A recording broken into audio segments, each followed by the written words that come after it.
Hello बेटा। बेटा आज हम पढ़ेंगे ग्राफ्स। क्या पढ़ेंगे? ग्राफ्स। बेटा पॉलिनोमियल्स के अंदर जो ग्राफ्स है ना, they are very very important. Graphs क्या है बेटा? बहुत इंपॉर्टेंट है आपके एग्जामिनेशन पॉइंट ऑफ व्यू से। ठीक है, तो बेटा ग्राफ्स आपको कैसा क्वेश्चन में आएगा उसको समझने का बेटा एक तरीका देखो। बेटा मान लो आपके पास कोई इक्वेशन है y is equals to P X. अब इसमें कंफ्यूज नहीं हो जाना कि पी एक्स क्या है, एफ एक्स क्या है। ठीक है, मेरी बात बहुत ध्यान से सुनो। इसका मतलब होता है कि कोई भी पॉलिनोमियल है, पॉलिनोमियल आप क्या पढ़ते हो? कोई भी क्वाड्रेटिक इक्वेशन है ना, monomial, binomial, trinomial, quadratic equation, सारे पॉलिनोमियल्स हैं। ठीक है बेटा, अब मान लो उसने बोला कि जो y है इसको कैसे पढ़ेंगे कि y is in terms of x। कैसे पढ़ेंगे? y is in terms of x। मतलब बेटा आपको कोई भी ऐसी पॉलिनोमियल दी है जो x में दी हुई है।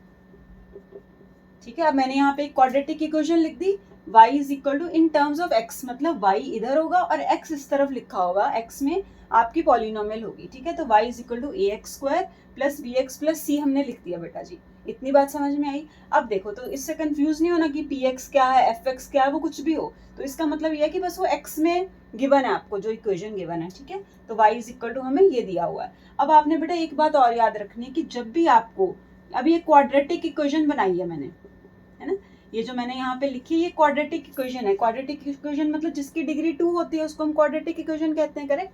तो बेटा इसके जो जीरोस आएंगे, है ना, वो हमें फाइंड करने हैं विद ग्राफ, है ना, जो इसके जीरोस है। अब जैसे आप मिडिल टर्म स्प्लिट कर देते थे, कोई भी आपको क्वाड्रेटिक इक्वेशन दी होती थी तो उसके 2 रूट्स आ जाते थे, उसको आप इक्वल टू 0 पुट करके ना, ऐसे फैक्टर्स आते थे जो फैक्टराइज करके, तो आप उसके रूट्स लिख देते थे, जीरोस लिखते थे इक्वल टू 0 करके। अब यहाँ पे हमने बेटा जी क्या करना है ना, ग्राफ के थ्रू जीरोस फाइंड करने हैं।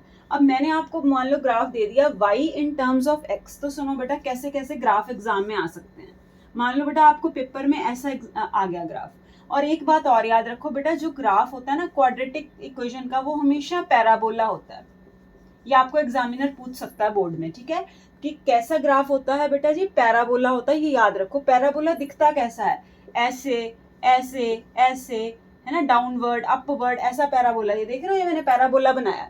बस ये जो यू शेप बनाई है ना, चाहे ऊपर को बनाऊं, नीचे को बनाऊं, डाउनवर्ड बनाऊं, लेफ्ट साइड बनाए, राइट साइड बनाऊं, कहीं पे भी बेटा मैं इसको बना लूं तो वो आपका क्या हो जाता है बच्चे जी? पैराबोला कहलाता है। पैराबोला क्लियर हो गया? कैसे भी हो सकता है, अपवर्ड, ये अपवर्ड है, ये डाउनवर्ड है, ये लेफ्ट में है, ये राइट में है, इस तरीके से। ठीक है जी, तो ये हमारा क्या बेटा हो गया? पैराबोला।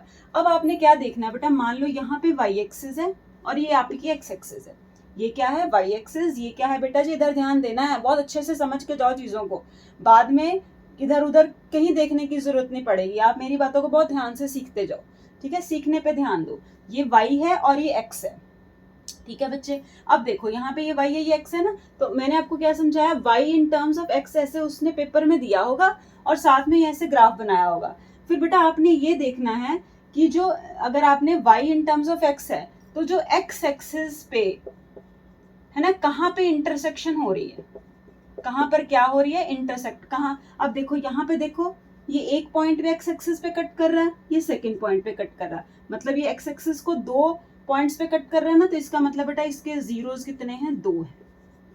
बस इतनी चीज ध्यान रखो। अब यहाँ पे 2, अब मान लो वो एग्जामिनर ऐसे आपको पैराबोला बना के दे दे, यहाँ पे y बना दे, यहाँ पे x बना दे। ठीक है, वो पूछे कितने जीरोस हैं इसमें बताओ, तो देखो ये x था ना हमारा, हाँ, तो x एक्सिस को कितने पॉइंट्स पे इंटरसेक्ट हो रहा है, x एक्सिस को कितने पॉइंट पे वो काट रहा है, तो ये एक ही पॉइंट पे बेटा काट रहा है। इसमें 2 पॉइंट पे काट रहा था तो 2 जीरो लिखे हमने, इसमें 1 पॉइंट पे काट रहा है तो इसके जीरोस कितने हो जाएंगे बेटा? 1 हो जाएगा। ऐसा भी एग्जाम में पूछ सकता है, वो ऐसा पैराबोला बना के दे दे आपको, चाहे वो ऊपर बनाए चाहे वो नीचे बनाए, ऐसे कोई फर्क नहीं पड़ता। मान लो वो ऐसे बना दे, ये लो, ठीक है, यहाँ पे y बना दे, यहाँ पे x बना दे, y in terms of x बना दिया उसने, तो आपने x एक्सिस कितने पॉइंट्स पे इंटरसेक्शन हो रही है, यहाँ पे कोई इंटरसेक्शन नहीं हो रही ना। ठीक है, तो इसका मतलब इसके नो जीरोस है। ठीक है, ये बात समझ में आई? क्या किया हमने, जब भी आपको पेपर में ग्राफ दिया होगा तो आपने देखना कि वो अगर y in terms of x है तो वो x एक्सिस को कितने पॉइंट्स पे कट कर रहा है। इस ग्राफ में मैंने देखा x एक्सिस को कितने पॉइंट पे कट कर रहा था? 2, तो 2 जीरोस हो गए। इस ग्राफ में मैंने देखा एक ही पॉइंट पे कट हो रहा था तो 1 जीरो हो गया। इसमें देखो कहीं पे भी नहीं कट हो रहा था x एक्सिस पे, तो हम कहेंगे इसके कोई जीरोज नहीं है। अब ये तो हुई बेटा एक बात जो सारे बताएंगे, लेकिन एक बात बेटा आपको कोई नहीं समझाएगा, वो क्या बात है वो ध्यान से सुनो, है ना। अब मान लो आपको पेपर में आ गया x is equals to P Y. अब मैंने आपको क्या समझाया कि जब y polynomial in terms of x हो तो आपने देखना है कि x एक्सिस पे कितनी बार वो पैराबोला कट हो रहा है ना, कटिंग हो रही है वहां पे। लेकिन अगर बेटा x is equals to P y आ जाए तो इसका तो ये मतलब हुआ ना कि y में पॉलिनोमियल है a y square plus b y plus c. ये बात समझते हो, है ना, कि x इन टर्म्स ऑफ क्या दिया हुआ है आपको बेटा जी, y दिया हुआ है। तो आपने ये देखना है कि y एक्सिस पे कितनी बार कट हो रहा है। अब देखो मान लो मैंने पैराबोला बना दिया, ये मैंने बना दिया y, ये मैंने बना दिया x, ठीक है। अब देखो अगर मैं यहाँ पे ऐसे पैराबोला बना दूं, अब ये डाउनवर्ड पैराबोला बना दिया जिसमें a लेस देन 0 होता है, तो अब ये बताओ कितने पॉइंट्स पे कट हो रहा है। आपने किसको देखना है। अब यहाँ पे बच्चे क्या गलती करेंगे, फटाफट x देखेंगे, अच्छा x को ये तो 2 पॉइंट पे कट हो रहा है, तो ये गलत हो गया आंसर आपका बेटा। ऐसे नहीं करना, आपने इसको देखना है। अब यहाँ पे इस तरफ मैंने क्या लिख दिया है, x in terms of y लिखा है या y in terms of x लिखा है, x in terms of y लिखा है। इसका मतलब आपने किसको देखना है कि y एक्सिस पे कितनी बार कटिंग हो रही है, इंटरसेक्शन हो रही है। तो एक ही जगह हो रही है, तो इसका मतलब इसका 1 0 है। बस ये ध्यान देना बेटा कि x in terms of y पूछा है तो y एक्सिस पे इंटरसेक्शन दिखानी है। अगर x in terms of y पूछा तो y पे दिखाओ, अगर y in terms of x पूछा तो x में इंटरसेक्शन दिखाओ। ये बात होगी। अब देखो एग्जाम में 2024 में जो आपका क्वेश्चन आया वो मैं आपको दिखाती हूँ कैसा आया। ये देखो बेटा, मान लो आपके एग्जाम में ये क्वेश्चन आ गया, ये 2024 का क्वेश्चन है आपका, ठीक है, बोर्ड्स का, सीबीएसई का। अब देखो बच्चे, उसने बना दिया ऐसा पैराबोला बना के दे दिया आपको एग्जाम में, ठीक है। यहाँ पे उसने -7,0 लिख दिया, ये उसने लिख के दे दिया, है ना। यहाँ पे मान लो 0 होगा, 1 2 3 4 5 ऐसे ऐसे पॉइंट्स बना के दे दिए। यहाँ पे भी कोई 5 लिख दिया, यहाँ पे फिर आगे कहीं 10 होगा, इस तरीके से बना के दे दिया, ठीक है। तो उसने उसका क्वेश्चन पता क्या है, देखो फर्स्ट क्वेश्चन उसने क्या पूछा है, कह रहा है how many zeros are there. अब y in terms of x उसने दिया, यहाँ y बना दिया, यहाँ x बना दिया, ठीक है जी। पहला क्वेश्चन क्या है, find zeros in terms of x। अब मैंने अभी आपको समझाया कि y in terms of x है, तो आपने क्या करना है, जीरोज बताओ। कह रहा है इसके जीरोज फाइंड करो, ठीक है। इन टर्म्स ऑफ x तो नहीं पूछेगा, फाइंड जीरोज इफ एनी ऐसे पूछ लेगा कुछ, है ना। तो कितने जीरोज हैं इसमें, तो आपने देखना कि y in terms of x है, पॉलिनोमियल x में है, तो कितने पॉइंट पे कट हो रहा है, 2, तो इसका आंसर कितना हो गया, 2 जीरोज हैं। अब सेकंड पार्ट में इसने पता क्या पूछा है कि राइट द जीरोज, मतलब कि जीरोज हैं कौन कौन से। तो बेटा आप देख लो x एक्सिस पे कौन कौन से पॉइंट पे कट इंटरसेक्ट हो रहा है, या तो -7 पे या फिर 7 पे। देखो मैंने y कोऑर्डिनेट नहीं लिखा इस बार, क्योंकि मुझे y in terms of x पूछा था उसने, ठीक है। तो कौन से जीरोज लिखे, -7 और 7, जो x के कोऑर्डिनेट है वो राइट द जीरो। 2 पार्ट हो गए।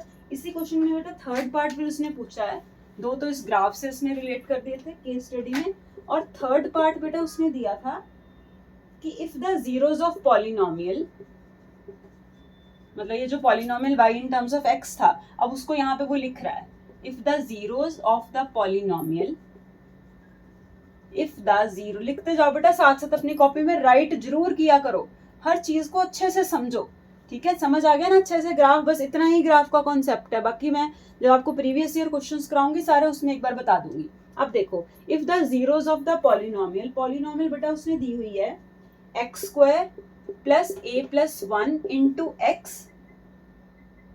Plus b are 2 and -3। वो कह रहा अगर कोई आपके पास ये पॉलिनोमियल है जिसके जीरोस बेटा 2 एंड -3 है, ठीक है, तो फाइंड करो a and b, find a and b, ठीक है जी।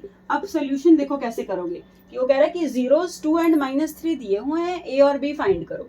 अब मैंने आपको कितनी बार समझाया कि जब भी ऐसे फाइंड करने वाली टर्म्स होती हैं तो आप पहले क्या करते हो, सम ऑफ जीरोस निकालोगे बेटा इस थर्ड पार्ट के लिए। सम ऑफ जीरोस क्या फॉर्मूला होता है, अल्फा प्लस बीटा या फिर -b/a, याद है ना।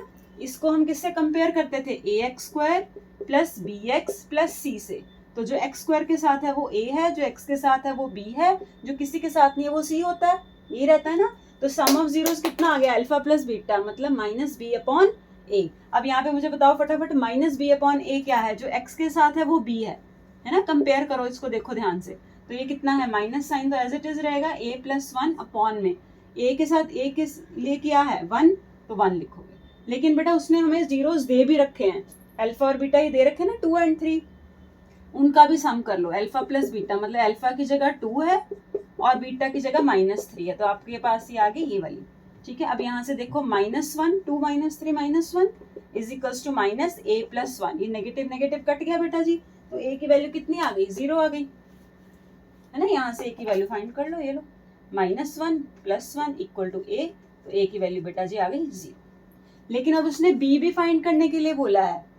ठीक है, क्वेश्चन समझ में आ गया ना, उसने ए और बी फाइंड करने के लिए बोले थे। तो देखो ए और बी किस में आते हैं, तो एक बार हमने सम ऑफ जीरोस कर लिया, जो उसने दिए थे उन दोनों को प्लस कर दिया, और हमारा sum of zeros minus b by a से जो होता है उसको इक्वेट कर दिया, क्योंकि दोनों सम ऑफ जीरोस का फॉर्मूला है।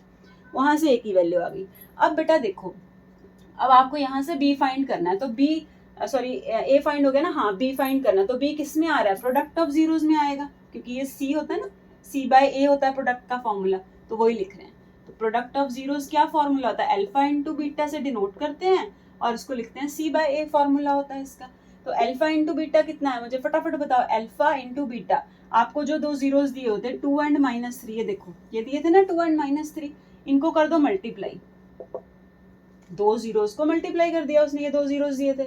ठीक है, और सी इसमें क्या है, ये देखो कंपेयर किया था हमने, तो बी की जगह सी आया था। ठीक है, तो यहाँ पे कितना आ जाएगा, बी आ जाएगा, अपॉन में ए क्या है फिर से 1, तो यहाँ से बेटा आ गई ए की वैल्यू, बी की value sorry -6 is equal to B.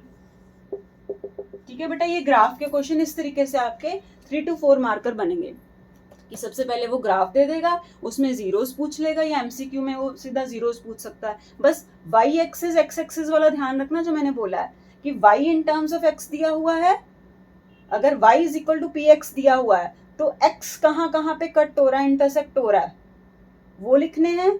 अगर x in terms of y दिया है तो y एक्सिस का देखना है, y एक्सिस पे कितनी बार कट हो रहा है वो, ठीक है, कितनी बार कट हो रहा है। ठीक है, उसके बाद उसको ये थर्ड पार्ट दिया हुआ था कि जिसमें a और b की वैल्यूज फाइंड करने के लिए बोला था, जीरोस दिए होते, हमने सम ऑफ जीरोस किया, प्रोडक्ट ऑफ जीरोस किया, फॉर्मूले में पुट किया और आंसर आ गया। थैंक यू बेटा।